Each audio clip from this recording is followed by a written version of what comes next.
Good day everyone and welcome to Exile News, the weekly show that brings you all the important news and information on Path of Exile, starting with some more tickets available on actually today, May the 17th, and well, it's on a first come first serve basis, so if you want more tickets, just get there at the right time.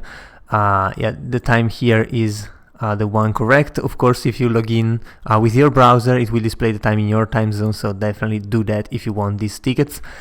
Also, we got some more news, of course, for the update that's coming in 2 weeks. First up are 2 new uniques. One is Nightfall, that's the Taz shield that you see here, and some people actually noticed that in the trailer or in the reveal, and it looked pretty amazing. It still looks amazing.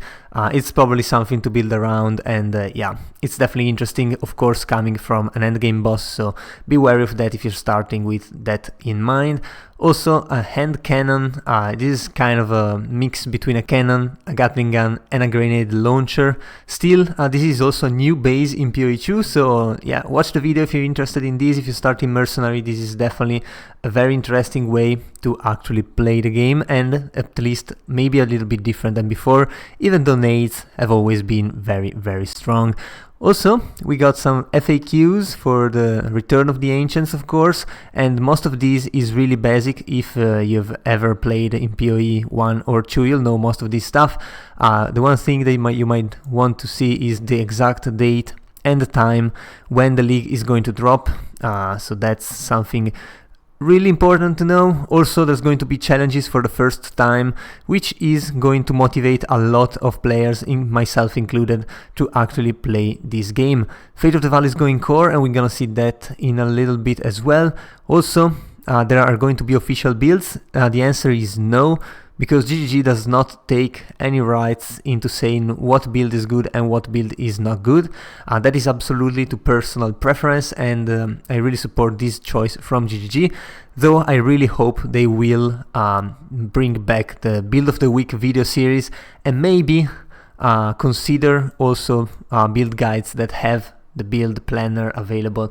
So yeah, that's going to be an added value and a very good resource for players. Still, we also got a short video, but it's actually around 6 minutes, I think, for the Spirit Walker Ascendancy, and this is a pretty interesting ascendancy, looking really strong to start with, mostly because on one side you can have companions and they look good, they look fun, at least because everyone is talking about getting the big monkey, but you can also get a lot of other monsters or bosses, and that is definitely going to be interesting, seeing how people work around those.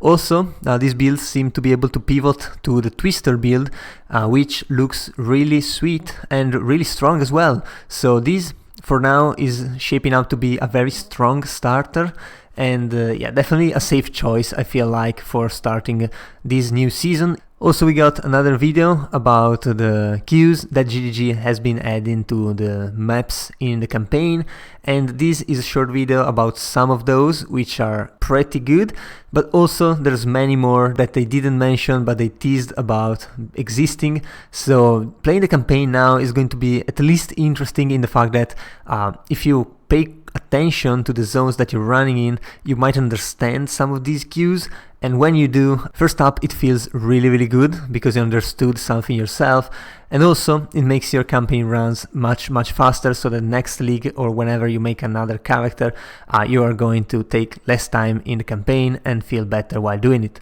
Still, pretty good improvements, definitely making the campaign much better to replay. And we also got a couple new reworked uniques. This time is Reverie and Hollow Mask, and you might want to watch the video to see how they got reworked and what they do now. Hopefully we are going to get some options or some opportunities, I guess, to be able to get some uniques early on, because most leveling uniques are just made for second characters, and that makes it a bit unworthy of being used for the most part for most players who just make one character per league. However, we also have to remember that this league we are able to improve or upgrade low-level uniques with the new mechanics, so these are also probably going to be very good later on. So that is really interesting. And as we said, Fate of the Val is going core as a Path of Exile 2 mechanic.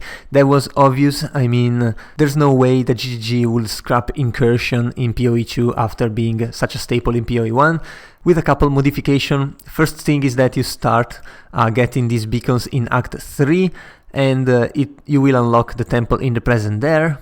In the interlude, you'll be able to do the quests to actually unlock the temple in the past, and then in the end game, you'll be able to find this region with all maps that have a Val temple. You can obviously recognize it with this Azivi statue on top of a temple in the middle, and completing these maps will give you point for the Temple Atlas passive skill tree, unlocking then again more bonuses, and that's how it goes for pretty much all leagues now in this expansion.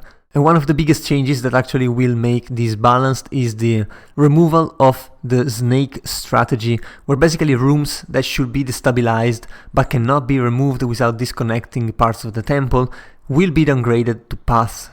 This means that if you have a snake temple, eventually you'll just get all rooms to be paths and you will have no bonuses from the rooms, which makes it useless pretty much. So that is a big thing that will hopefully fix the temple for now. And there's also going to be tier 4 rooms, because these are some of the passive points that you can get, and one is the temple rooms may be upgraded to tier 4. So that is going to be quite interesting. That is going to add something new to an old mechanic, and I say old, I mean it just was born last league, but still not having to replay the exact same league feels pretty good. And last but not least, this is a teaser for the build planner that GGG is making, and this is going to be massive for players, especially those who like to build guides, and also massive for content creators, as you'll be able to get their build inside your game. You will not have to alt tab and check their videos every 20 seconds or so. You will know which points to get where, you will know which gear you want to get and what starts to prioritize, and all kind of notes can just be put in there. So this is going to be very interesting and very nice for the community. And is there a chance that some creators will put a build behind a paywall? Yes, there is, but will it be worth it? That will depend on time. I expect not, as builds have always been very open, and people have made all kind of POBs and always share them. So this is definitely going to be an interesting thing for content creators, and possibly a ramp to launch yourself into being popular if you are good enough. Although I do expect there's going to be a lot of competition there, even though, to be fair, making one of those really takes time, so it's not as easy as it might seem. And yeah, that was all for this week. So if you enjoyed the video, leave a like and a comment down below. Also, if you want to remain updated every week, be sure to subscribe to my channel. So that was all. I've been your host Giorgio, and I'll see you guys the next time.